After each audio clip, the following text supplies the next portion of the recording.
A man was walking along the edge of the woods, just outside Philadelphia. It was bitter cold. February 1957.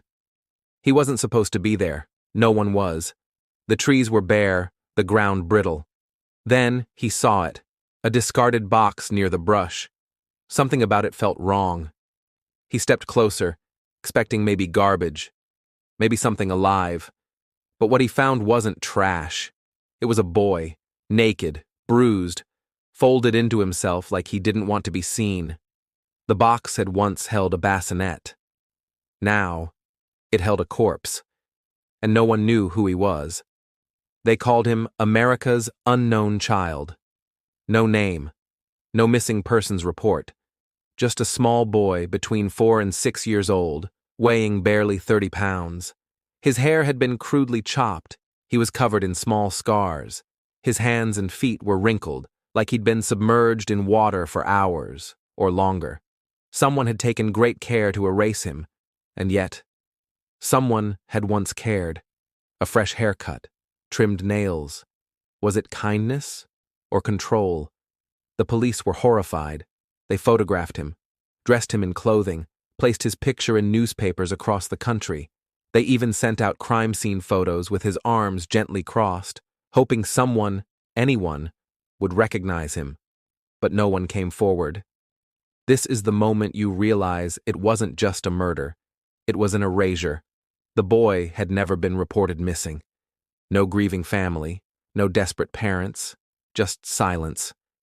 That silence lasted days, then weeks, then decades. Investigators followed every lead.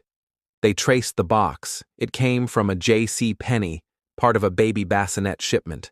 They analyzed the blanket he was wrapped in, a faded flannel with geometric patterns. They took fingerprints. They mapped bruises. Still nothing.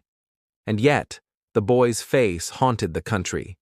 He became a symbol of everything that could go wrong behind closed doors, of children who suffered without ever being seen. Rumors filled the silence. One theory pointed to a foster home just a mile away.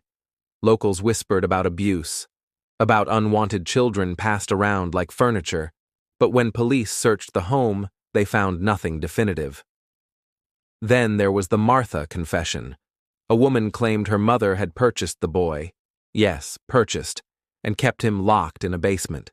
She said when he vomited one night, her mother beat him to death in a fit of rage. They washed the body, cut his hair, and dumped him in the woods. But investigators couldn't verify her story. No physical evidence, no named individuals, just one woman's trauma, true or not, echoing into the void.